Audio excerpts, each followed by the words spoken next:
Salut les sportifs! Généralement, pour progresser dans toute activité sportive, un coach est le meilleur moyen.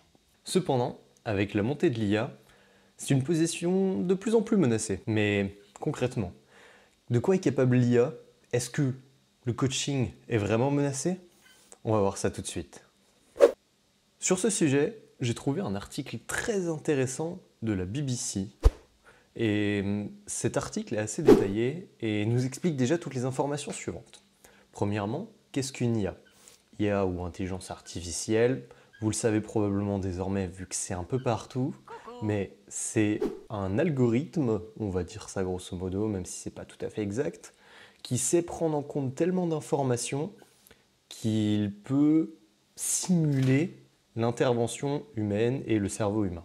On se dit, si quelque chose est capable de simuler le cerveau humain, cette intelligence ne serait-elle pas capable d'avoir une réflexion aussi poussée, voire meilleure que celle de l'homme? Et dans le cas d'un programme sportif, serait-elle capable de prendre en compte l'ensemble des données existantes par la science vis-à-vis de comment progresser dans le sport respectif? On va prendre des cas un peu plus concrets juste après. L'IA serait-elle aussi capable de faire de la progressivité, mais aussi de démêler le vrai du faux? En effet, il y a tellement de mauvaises informations relatives à l'ensemble des sports et des pratiques que ça peut paraître très vite compliqué. Notamment vis-à-vis de la musculation ou de la récupération. Il y a énormément de choses qu'on pensait vraies et qui s'avèrent complètement fausses en fait. Dans cet article, un des exemples qui est pris, ils leur ont demandé à ChatGPT de leur faire un programme de musculation dans un premier temps. Et suite à ce programme, ChatGPT, juste ici, recommandait de faire des étirements après chaque série pour améliorer la récupération musculaire.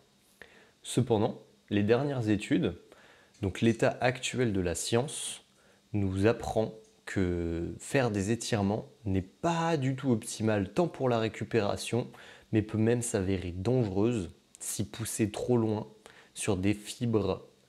Le principe de la prise de masse, on va dire, ou du renforcement musculaire, c'est de produire des micro-déchirures dans le muscle.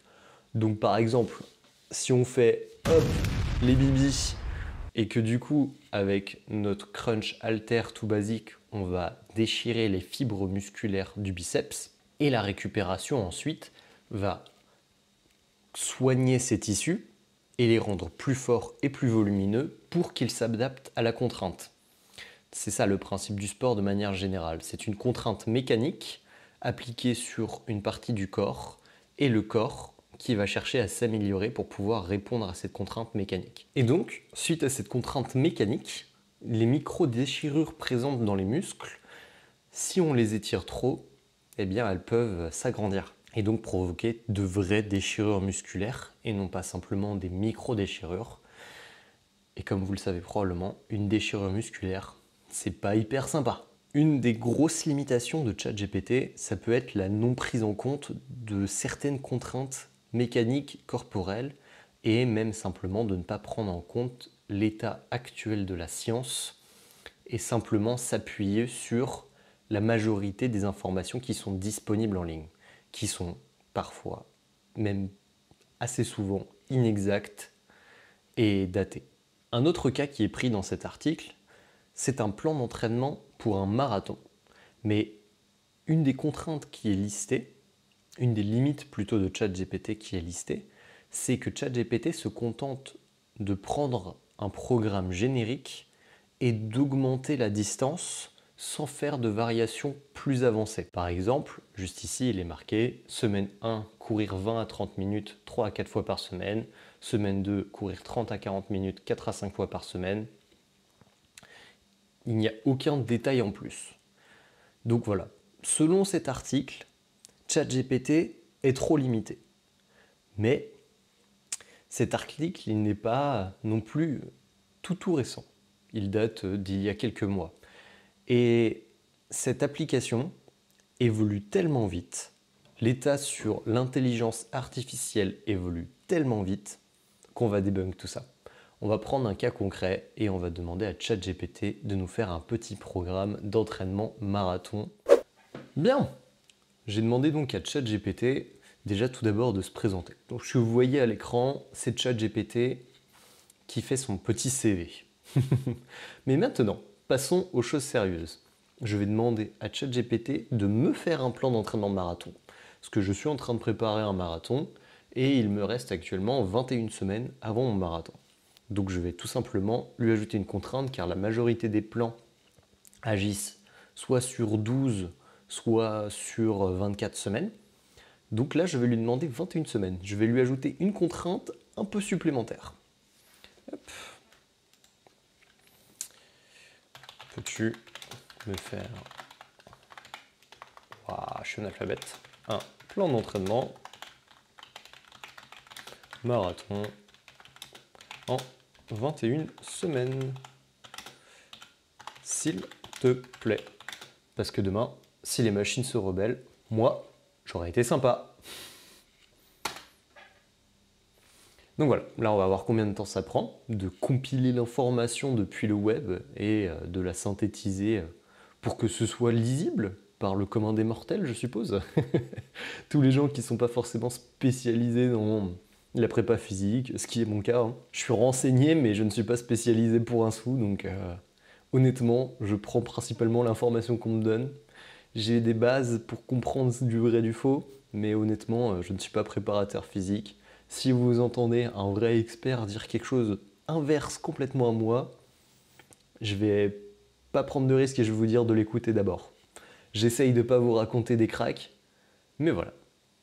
Passons au concret. Là, voyons voir ce que me dit ChatGPT pour un plan d'entraînement marathon en 21 semaines. Alors, un plan d'entraînement adapté pour un coureur intermédiaire visant à terminer son marathon en bonne forme. Il inclut des séances variées pour améliorer l'endurance, la vitesse et la récupération tout en évitant les blessures. Ce qui est déjà assez différent de l'article que je vous disais précédent, qui parlait simplement d'un plan augmentant le volume petit à petit. Là, s'il fait vraiment ce qu'il dit et qu'il prend en compte la variété et l'augmentation progressive, honnêtement, c'est franchement pas mal. Voyons voir la suite. Structure hebdomadaire. Lundi, repos ou séance récup. Mardi, fractionné ou séance vitesse. Mercredi, footing. Jeudi, sortie allure spécifique. Vendredi, repos musculaire. Samedi, sortie en endurance fondamentale ou travail en côte. Et dimanche, sortie longue. Moi, ça me paraît très très bien. De tous les plans d'entraînement que j'ai pu voir, c'est grosso modo la même philosophie, la même méthode. Et en même temps, est-ce que c'est logique? Eh bien oui. Vu qu'il y a de plus en plus de programmes disponibles sur Internet et que ChatGPT va s'abreuver directement sur Internet, bah évidemment. Donc en fait, plus il y aura de l'information qualitative et complète disponible sur le net, plus ChatGPT sera performant en fait. Ça va simplement être une courbe positive d'évolution pour ce logiciel. Alors voyons voir maintenant dans le détail. Sur les semaines 1 à 6, déjà on va voir, il prend bien en compte mes 21 semaines. Déjà, il fait exactement ce que je lui donne et je lui en suis reconnaissant. toujours sympa avec le robot, hein. On n'oublie pas. Alors, première semaine de 1 à 6, la base d'endurance. Augmentation de la capacité aérobie et habituer le corps à la charge d'entraînement. Très bien, on ne veut pas sauter dans un plan d'entraînement marathon pour aller se blesser immédiatement et juste rentrer dans la dépression. Alors, mardi, 6 x 400, 85-90% de la VMA, récupération 1 minute entre les reps. Ok. Donc oui, après c'est bien précisé en haut, coureur intermédiaire. Parce que du coup, ça aurait été pour un débutant, j'aurais dit.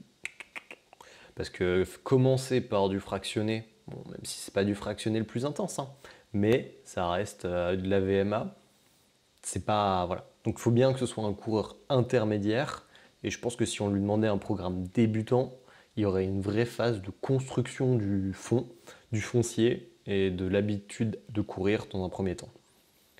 Surtout sur 21 semaines, ce qui est plutôt long, donc il y a largement le temps de faire une prépa qualitative. Donc, on commence par de la VMA, ensuite de l'EF pendant 45 minutes à 1 heure, jeudi de l'allure spécifique, marathon, samedi de l'EF, non, l'endurance, pas l'endurance fondamentale.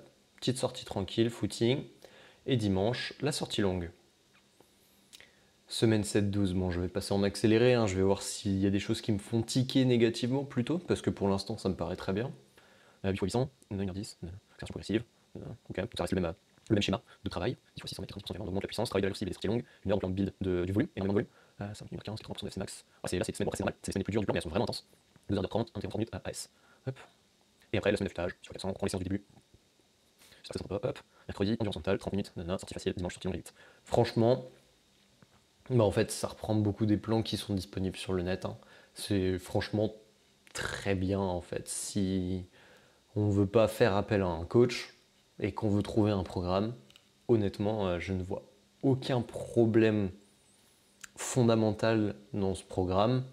Simplement, bah en fait, c'est un programme bête et méchant qui peut correspondre à la majorité, mais qui n'est pas individualisé, tout simplement. En même temps, on demande à ChatGPT, mais pareil, on aurait trouvé un programme sur le net, sur n'importe quel forum de course, ce sera un programme général pour toucher le plus de monde possible. En effet, si tu veux un programme individualisé, en effet, le coaching, ça peut être pas mal. Hop. Conseils supplémentaires, hydratation et nutrition, travaillez votre stratégie, écoutez votre corps, ajustez l'intensité et équipement, assurez-vous des chaussures de course adaptées et rodées. Disponibilité, n'hésitez pas à demander des précisions. Donc là, par exemple, si on veut demander une précision, tiens, on va lui demander, mais qu'est-ce que c'est, Jamy, ma VMA? Hop. Ce que la VMA est. Mes gros doigts là. Comment la calculer?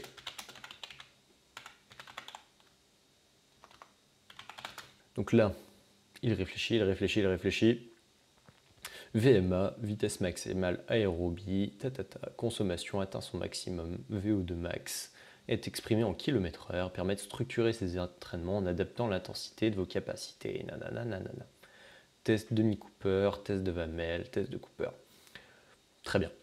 Honnêtement, moi j'ai aucune plainte à faire. Si vous cherchez un plan facile à accéder, c'est pour moi très adapté et ça match la majorité de ce qui est disponible sur le net. Maintenant, on va faire plus spécifique. On va comparer avec un plan d'entraînement 5 km. Donc pour augmenter sa vitesse et sa puissance, au lieu de son endurance et de sa résistance. On n'oublie pas la politesse, parce que toujours, si un jour ChatGPT prend le contrôle du monde, moi, je suis bien. Plan d'entraînement sur 6 semaines, c'est vrai que je ne vais pas préciser. Je ne vais pas préciser le nombre de semaines. 6 semaines pour un 5 km conçu pour les coureurs débutants ou intermédiaires. Ce plan inclut des séances variées pour augmenter l'endurance, la vitesse et l'efficacité sur cette distance. Ah oui, donc là, on est sur un programme débutant. Parce que ça commence par de la marche active ou du repos. Ouais, vraiment, c'est pas trop intense, c'est pile poil ce qu'il faut. C'est vraiment pour mettre quelqu'un à la course à pied en fait. C'est pour permettre à quelqu'un d'atteindre ses premiers 5 km. Honnêtement, moi je suis hyper convaincu. Hein. Franchement, les coachs n'ont qu'à bien se tenir. En fait, il y a 3 catégories dans le coaching sportif.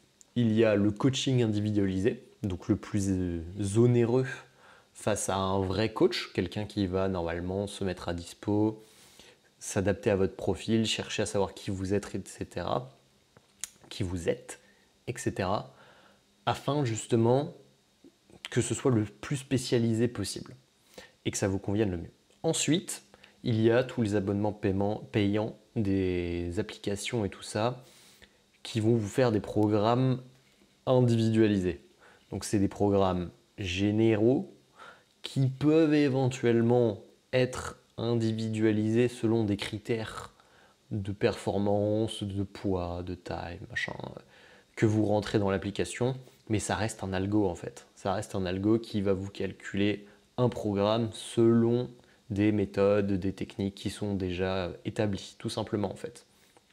Et le dernier, le plus gratuit, et c'est ça qu'on aime, en fait ChatGPT te donne un programme d'entraînement générique et avec un peu de recherche sur les tenants et aboutissants de ce programme, de quelles sont les composantes, on va reprendre la course à pied, quelle est la VMA, quelle est la VO2 max, avec une compréhension générale du sujet.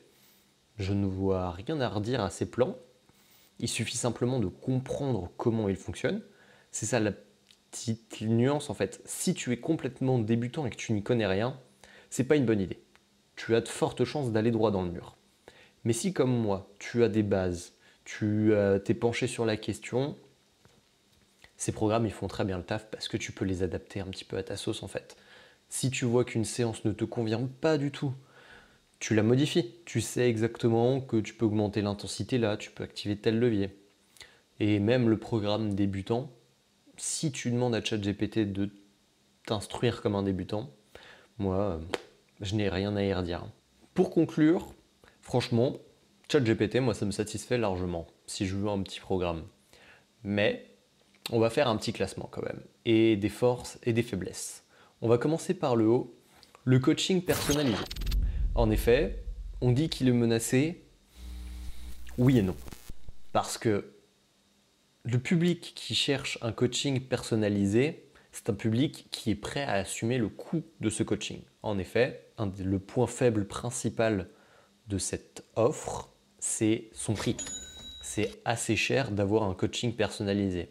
Mais si vous en avez les moyens, faire appel à quelqu'un qui doit s'intéresser à votre profil, à votre typologie d'exercice, à votre expérience, à vos problèmes éventuels de santé, à vos éventuelles blessures passées, ce coaching individualisé, ça vaut de l'or pour progresser. C'est le meilleur moyen et il n'y a pas à tortiller.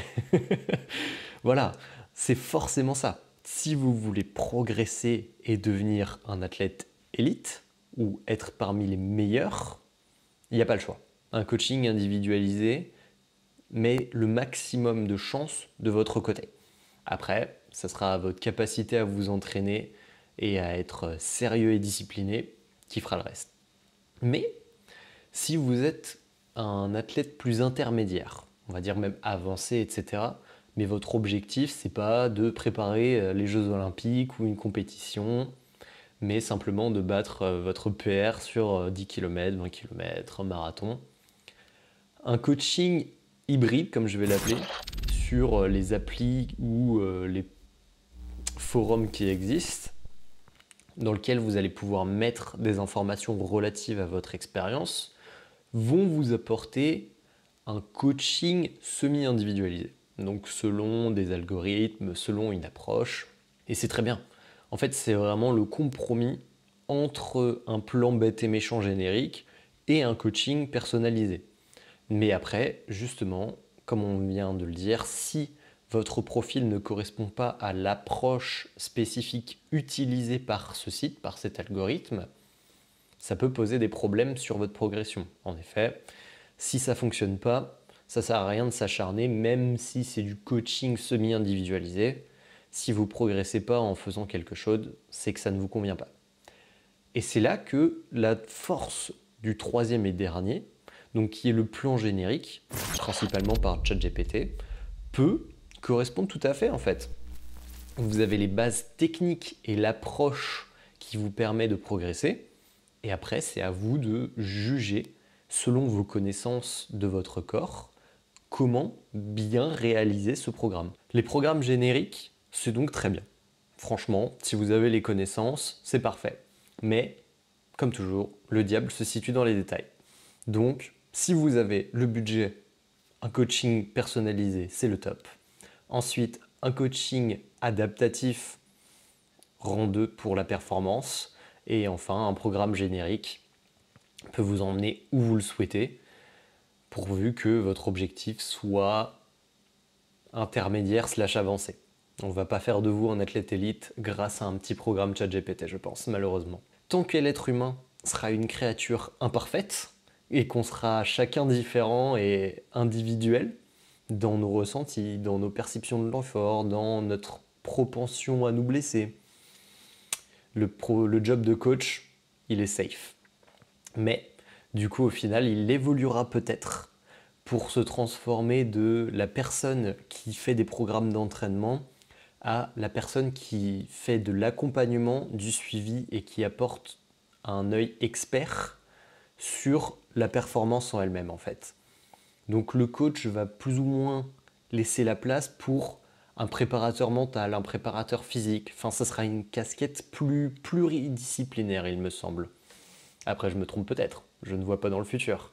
Mais disons que si la machine est capable de produire des plans de qualité supérieure, sans aucune intervention humaine, l'intervention humaine se fera dans le relationnel, dans l'accompagnement, dans la motivation, dans le fait d'aller chercher des ressentis. Comment t'as pensé cette séance? Ah, c'était dur. Donc le coaching, c'est top tier, mais c'est cher. Donc, sinon, si vous voulez juste des conseils en course à pied, ou même juste vous marrer en voyant de la course, il y a toujours Internet. Il y a toujours l'autre là, Hugo Desrun là, auquel vous pouvez vous abonner, puis lâcher un petit like sur les vidéos éventuellement, hein, franchement, moi je le fais, hein. Perso, moi, ça n'engage que moi j'aime bien ce qu'il fait. Je trouve qu'il y met de l'envie, il essaye, il fait de son mieux et il progresse. Donc c'est exactement comme en course à pied, et bientôt ces vidéos seront aussi qualitatives que son marathon, je l'espère. Bon allez bref, si vous avez aimé cette vidéo, abonnement, petit like, et demandez à ChatGPT si c'est une bonne idée de vous abonner. Allez, ciao!